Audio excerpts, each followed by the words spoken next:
Good evening, everyone. This is Lawrence Breitenbach, and we are tonight looking at a very interesting AI interaction. I want to show you how my book here, which is for students and for parents and for teachers, the Hitchhiker's Guide is not the galaxy. This is my version, the Successful Student's Guide to the Galaxy. And it says navigating the academic universe with confidence and purpose. And I'm struggling to read it because I don't have my glasses on. And the reason is because of this horrible glare that I have. But I'm going to take it off. And if it doesn't annoy you too much, I'll put my glasses on a bit later. But what I want to show you, please don't click away because this is exciting, is AI interaction. And I'm going to do a few experiments here this evening. What I want to do now is I want to show you what it's like to talk to it. Hi, Chatty, are you there? I'm right here. If you've got anything else on your mind, I'm all ears and ready to dive in with you.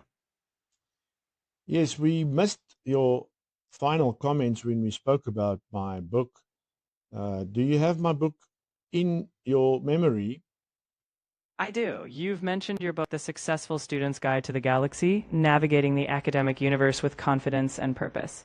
Quite an exciting title. If there's anything specific you'd like to revisit or highlight, I'm happy to jump back in. So, what I'm interested in is what parents and learners that are having trouble communicating with each other and who are fighting at home and they are stressed out about the exam. What can we tell them this evening to make them feel and make them feel better and make them see that they need to see eye to eye? I'd say this. Tonight, take a breath and remember you're on the same team. Parents, your child's stress is often hidden behind defensiveness. Learners, your parents' concern is because they care. Put the fight aside tonight. Just have a real conversation. Not about marks, but about how each of you feels. Once you hear each other, you'll both see that success comes from support, not stress. Okay, awesome. And then for our parents whose teenagers are refusing to hand in their phones or they are fighting with them about the phone and the screen time, what does the research in the book and elsewhere say about phones and studying? In your book and backed by research, it's clear that phones are double-edged. They're great tools, but constant notifications and social media pull attention away from deep focus. The research shows that multitasking with a phone leads to poor retention and higher stress. In short, you mentioned that setting clear boundaries, like no phones during study blocks, is essential. It's not about punishment, it's about giving their brain the space it needs to actually absorb and succeed. So, how would a parent then talk to the learner and convince him or her to put the phone aside while they're supposed to study? I'd suggest parents approach it as a partnership rather than a demand. Sit down with your teen and say, look, I know the phone feels essential, but let's try a plan together. Explain the research. Short, focused study bursts without the phone can actually cut study time and improve results. Invite them to test it for a week. No long-term battle, just a small experiment. When teens feel trusted, they're far more likely to buy it. So, what you're saying is the conflict and the confrontation is not going to work. We have to convince the teens. Exactly. Teens often resist top-down demands, but when they feel included in the decision-making process, when they understand the why, they're more likely to cooperate. Framing it as a shared goal rather than a battle helps them feel respected and in control of their own improvement. Now, I don't know about you and about the book, but you have access to the whole world's knowledge. What is the percentage that a phone damages the learning process if a child is constantly looking at the phone while they're trying to study? What are the numbers and the research?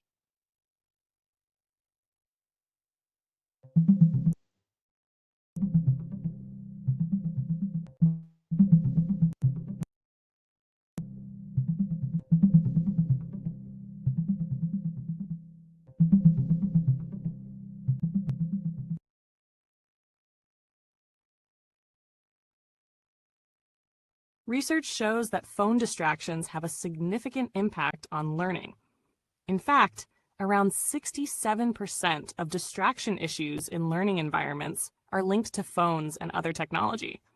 One study found that students who used their phones in class recorded 62% less information in their notes and scored significantly lower, about a letter and a half grade lower than those who didn't. Additionally, about 72% of high school teachers see phone distractions as a major problem in their classrooms. Overall, frequent phone use while studying is strongly linked to poorer learning outcomes. Talk about convincing learners that the phone is a bad idea when studying. There's always conflict, and I would like to know that help us understand why teenagers need their phones so much and why they are so upset when we take their phones. What is the difference between us thinking about phones as the parents and the teenagers thinking about parents? The teenagers thinking about their phones. For many teens, the phone is not just a tool. It's a lifeline to their social world. It's how they stay connected, feel included, and maintain friendships. Taking it away feels like being cut off from their peer network or missing out on what's happening. Parents might view the phone as a distraction, but teens often see it as part of their identity and social fabric. To bridge the gap, parents can acknowledge why the phone feels so vital, while also helping teens create healthier boundaries. It's not about dismissing their need. It's about guiding them to balance it. And then finally, about phones, how can phones actually be used in a positive way to encourage teens to study more? Phones can absolutely be allies in learning if used intentionally. There are fantastic study apps that help with time management, like Pomodoro timers, or apps that enable active recall, flashcards, or language practice. Parents and teens can collaborate to choose tools that support their goals, like planning study sessions or tracking progress.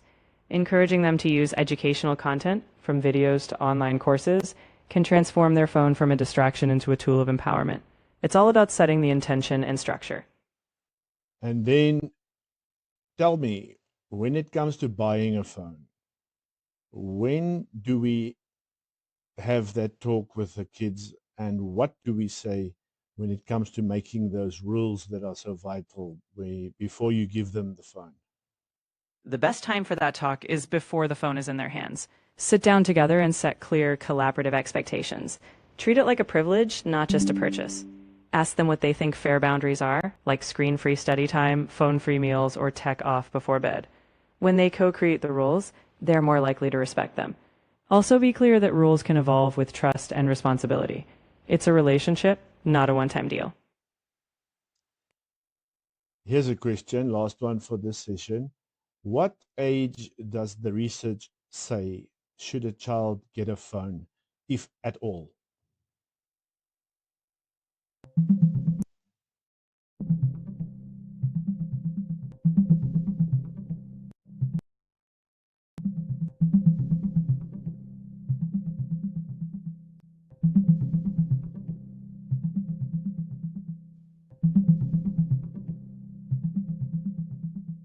Research shows that the average age children get a smartphone is around 11 to 12 years old, but many experts suggest waiting until around 12 to 14. Research also highlights that getting a smartphone too early can be linked to higher risks of depression, poor sleep, and other issues. Ultimately, it's about the child's maturity, family needs, and setting clear guidelines together. So, at what age do you think a parent should actually then reward the child with a new phone that would be a healthy age? There's no universal magic age, but a healthy guideline is around early adolescence, often between 12 and 14, once they demonstrate responsibility. If they've shown they can manage schoolwork, follow agreements, and communicate well, that's a good sign. The key is not just age, but readiness, so whenever they've proven they're prepared for that responsibility, that's the healthiest time. So, how would a parent word this conversation with the learner? A parent could say, "We know you're growing up, and with that comes more trust. When you show us responsibility, managing school, staying safe online, and balancing screen time, then we'll know you're ready for a phone. Let's set some expectations now, so when that time comes, you'll have earned it, and we'll know how to handle it well." And then finally, what should be the rules in terms of how many hours a learner should study per day, and how many days per week should a learner actually study? It really depends on the learner, but a balanced guideline might be around 1 to 2 hours a day for younger learners and 2 to 3 hours for older high school students, with breaks, of course. What's key is consistency over cramming. Studying 5 to 6 days a week with a rest day is often effective. It's not just about hours, though, it's about quality. Focused, intentional sessions with proper breaks and good sleep. So, what would you say is the main message of my book? Your book's core message is all about empowering learners to study with intention rather than just harder. It's about moving away from last minute panic and passive habits towards smart, structured strategies. Things like active recall, effective planning, and balance. The heart of it is giving students confidence and purpose so they navigate their academic universe successfully, but also with less stress and more meaning. And now, here's a question for you. How do I get people to buy this book on Amazon? The key is to connect directly with the needs of your audience. Share snippets of the book's practical advice on social media, your blog, and your newsletter. Offer a free sample chapter or study guide so people get a taste of the value. Encourage reviews from early readers. Social proof is powerful. And build a clear call to action. This book will change how you study. Get your copy now. Always show them why it helps them, not just what it is. Well, there you go. Thank you very much.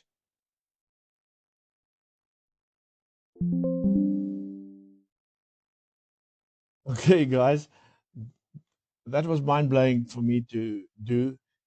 I hope you found it interesting. We will be doing more videos like this. In the next one, I'm going to talk to two AIs, and I'm going to actually interrupt them while they critique my book. So look out for the next chapter, and I'll see you in the next video. Oh, yes, and don't forget to do the like, subscribe, tell everybody about this channel. And it's all about studying, it's all about parents and teachers. Thank you for watching. My name is Lawrence, and I'll see you in the next one.